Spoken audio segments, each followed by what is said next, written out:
Hello, gentlemen and ladies that might find this interesting. This is 5-0-100-0.com, and I am Fugget. And that stands for Fittest Underdog Guru with Intelligent Tactics.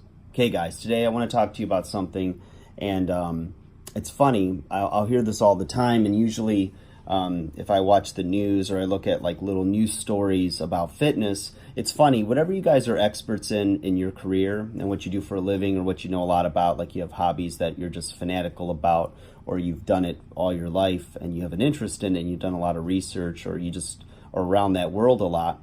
It's funny how when you see things in the news, you just and it's pertaining to a topic of discussion that you're somewhat of an expert about. You see through some of the holes in the story and how there's either half-truths or there's little things that you know aren't true, and you look at it and go, well, okay, they kind of got it right, but they didn't really get it in the right context. Or you could tell that the reporter or whoever was responsible for the story and the content really didn't have a full grasp of what they were talking about. But at the end of the day, they're just trying to bring the long story short and a way that's catchy and that the general public can digest. And one of those things, as a trainer in the gym for over 20 years now, is I'll hear, I heard that diet is 80%. Everyone knows that diet's 80% of it. 80% of what? So my point is, I know generally what they're thinking is that diet is most of the results you want to get. Well, the question is, what are the results you're trying to get? So for the most part, what I find is that people are talking about fat loss. They want to lose 10, 15 pounds, what have you, up to, maybe 50, 100 pounds, depending on, how far off their goal they are. But I'm glad we saw this swing, though, because years ago, I would see people come in the gym and just train like animals and, be sore all the time and just, not get the results they wanted, and they didn't realize the importance of nutrition and in particular total calories. So Tom Venuto, awesome author and a trainer turned author and speaker, just jack dude that walks the walk and talks the talk. He said that it's the quantity of calories that are going to determine your weight, and it's the quality of calories that are going to determine your health. So if you're eating nutritious foods, you're going to feel nourished, and your ghrelin hormone is going to be held at bay, so you're not going to be famished and feeling like you can, that you have to eat more and more, like the old Lay's commercial, nobody can eat just one. That's because it's empty calories, it tastes really good, it's got a lot of salt and oils, etc., and so it tastes good on the palate, and it leaves you wanting more. And you ever notice how if you have a mixed green salad, you don't ever say, I can't get enough mixed green salad, or I can't get enough tuna fish or eggs. It's not likely to happen.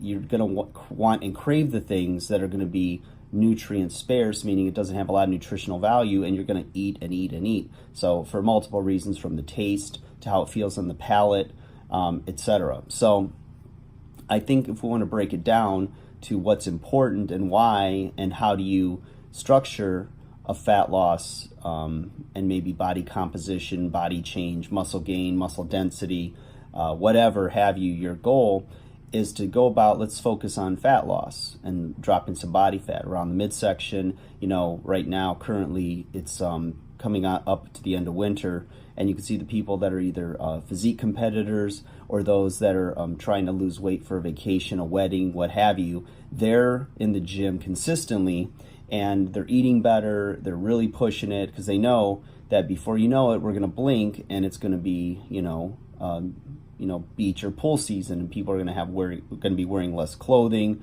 and they want to be proud of the way they look and feel confident in their own skin. So saying diet's 80%, well, it's 100% diet, it's 100% training. It's both. It's all things. If you have never lifted weights or never done any type of physical activity that's strenuous, for you, a little bit of exercise that's done responsibly is going to produce a heck of a result. And you may put on some muscle mass pretty quickly. Usually in the first 6 weeks, you'll see some pretty good gains, significant gains in your strength in the gym. And you're also going to start to feel better. You're going to notice your mood's going to improve. You're going to feel really good about yourself. Your self-esteem will increase because you're sticking with a goal. And you're getting a lot of endorphins released. And doctors will agree, researchers, that exercise is the #1 antidepressant drug you can take. It's going to be the most powerful. And it's an addiction in a sense. It's a good addiction. If somebody's not familiar with the gym or has never been on a regular exercise program, they'll look at exercise and only see the pain of it. The hassle of going to the gym or joining a gym and paying for it, and paying for a trainer perhaps.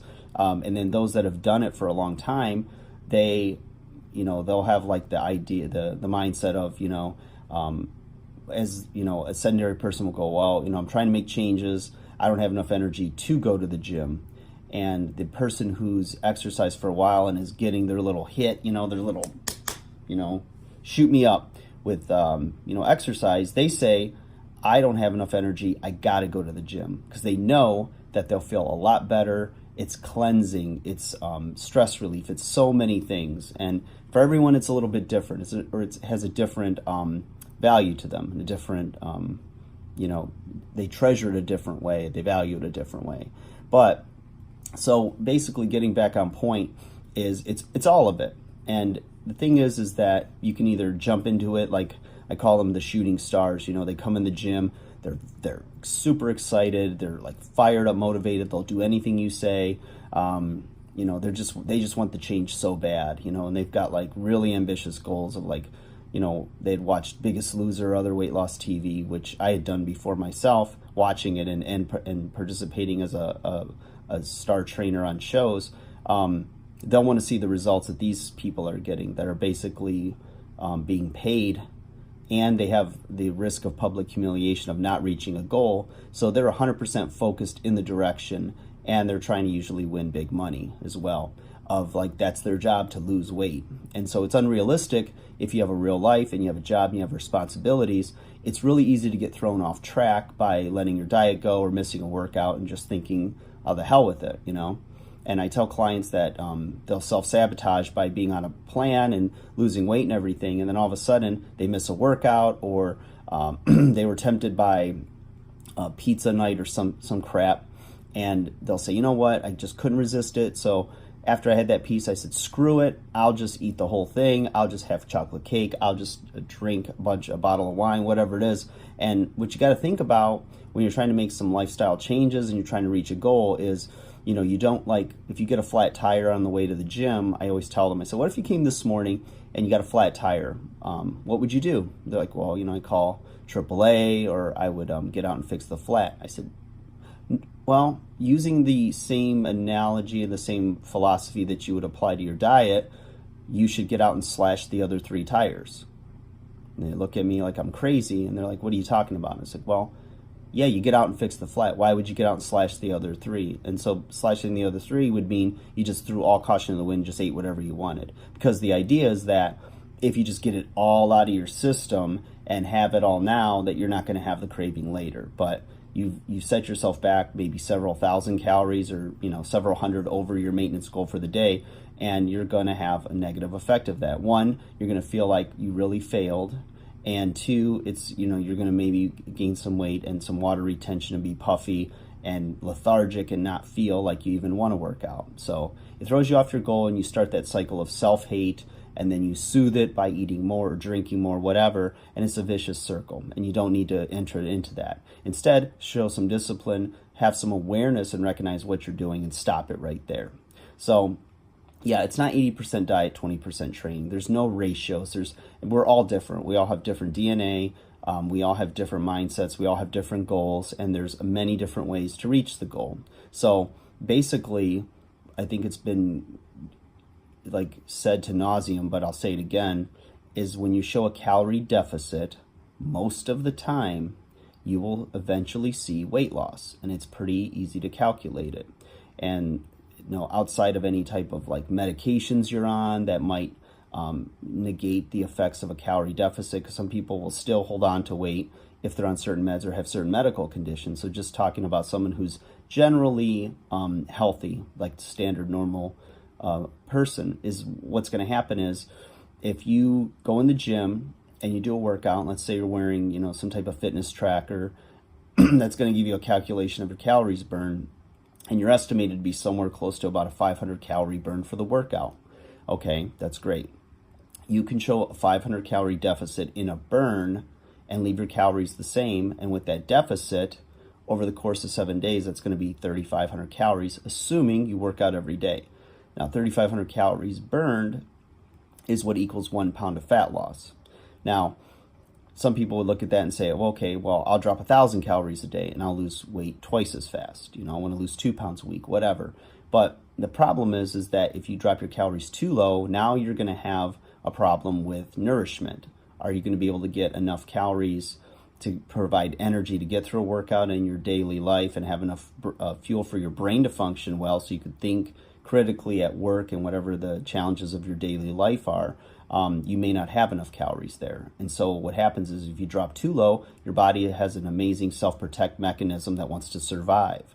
And, it's ingrained in our DNA from years of surviving the next generation to start to slow the metabolism because it doesn't realize you're trying to lose weight. It just wants to survive and thinks that holding on to weight in the form of stored fat is actually preserving life in case a famine comes.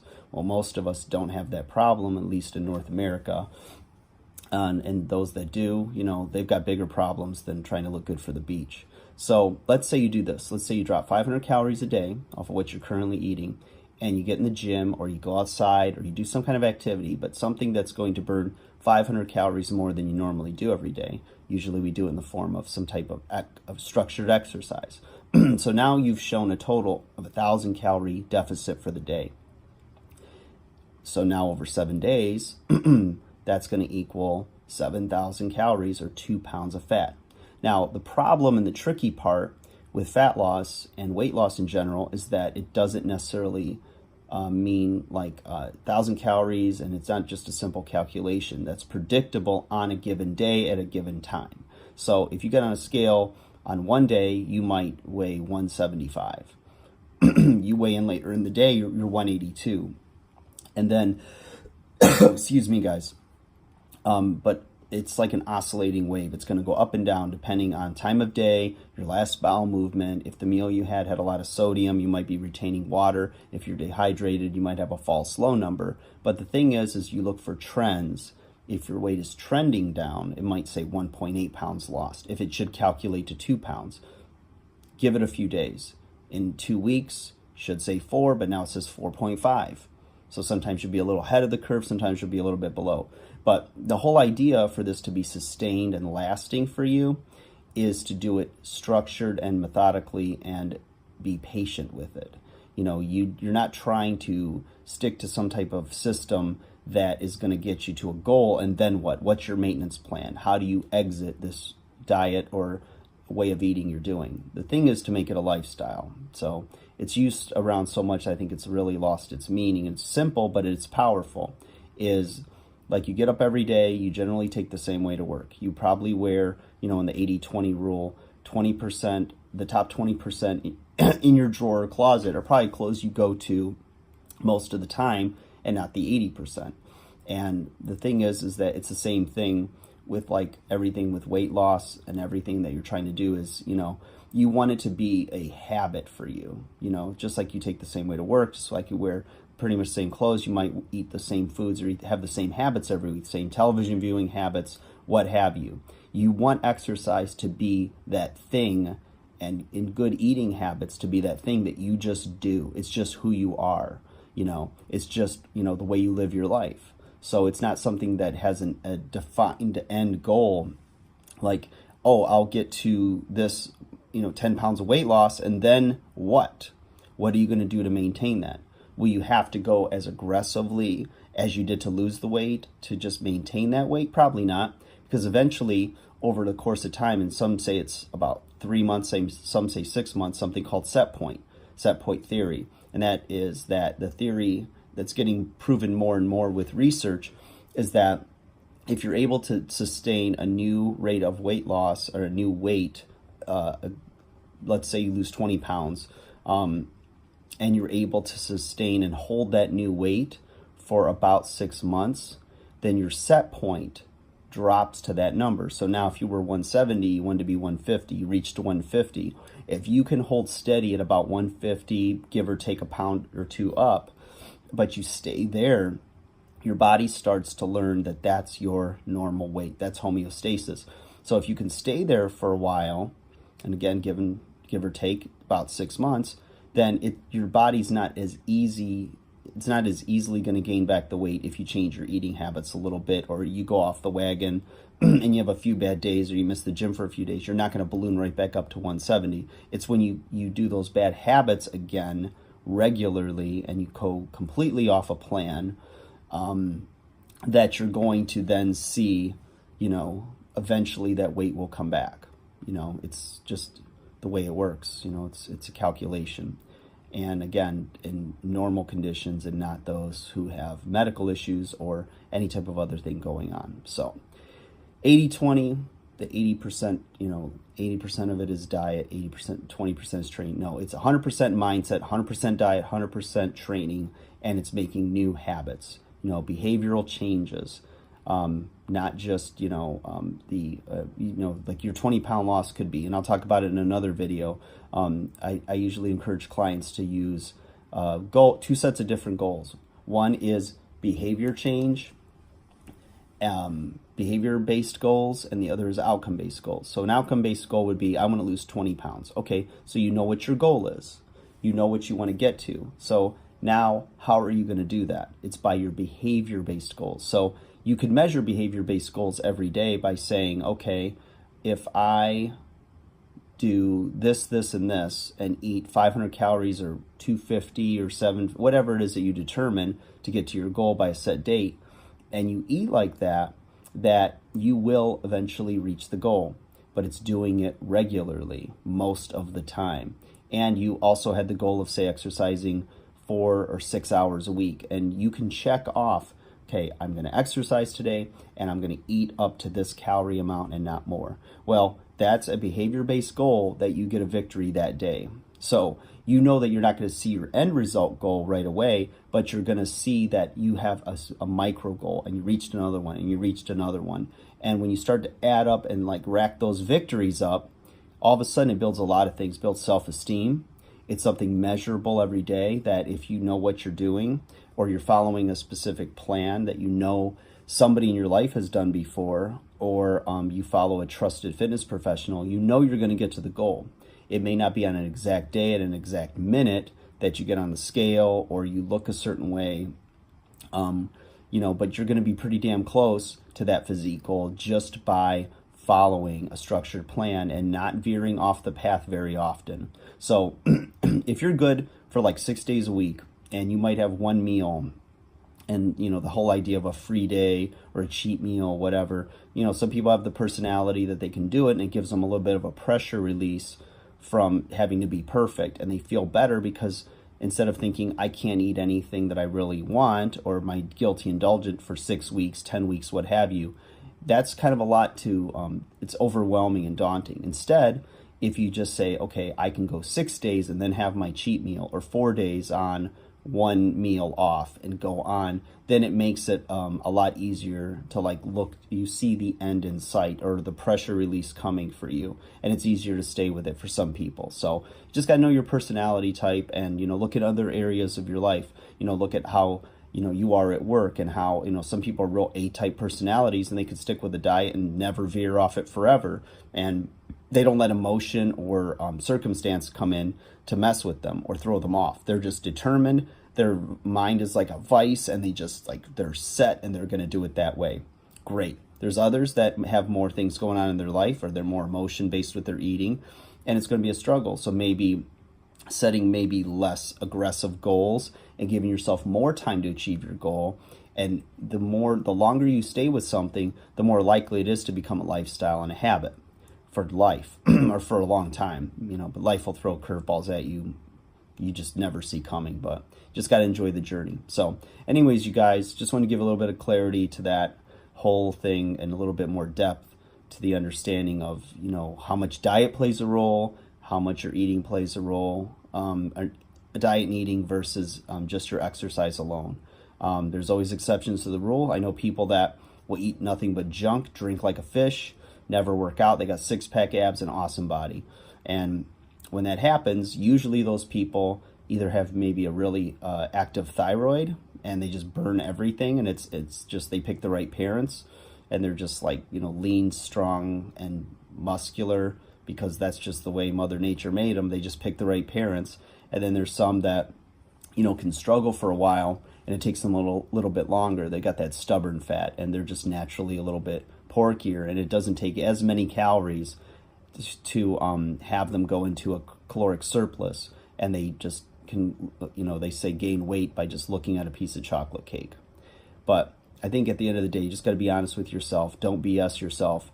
Set a goal, shoot for it, and you might hit the goal at that point in time. You might not hit it, or you might come a little bit closer, but you learn from the experience and you grow from it, you become better, and then you learn with each step how to refine it and make it better for you. So listen to your body, take in a lot of information, look for those trusted sources. You need information filters and listen to trusted professionals, and look for a body of work and consistency over time when you're choosing somebody to either mentor you or these videos, on YouTube. Look for those things. I have tons of resources. If you're in the Oakland County area, in Michigan, you could even come and train with me, and we can work something out that'll get you on the path. It's what I do every day, day in and day out. But I love making these videos, you guys. I like helping you out and seeing you achieve, your best. And I know that there's a lot of information out there, and you got to run it through for yourself and see what feels right for you and what's going to work for you. And nobody has all the answers, but experience is a hell of a teacher. So I appreciate you guys listening and watching. Take care, like, subscribe, and recommend, follow everything I'm doing here. 5 nothing, 100 nothing. Go to the .com to see more information and consulting opportunities, services, and merchandise. Also subscribe here on YouTube, on Instagram, Facebook, Twitter. I'm all over that shit. So check it out, you guys. Love you. Have a great day, and we'll talk again.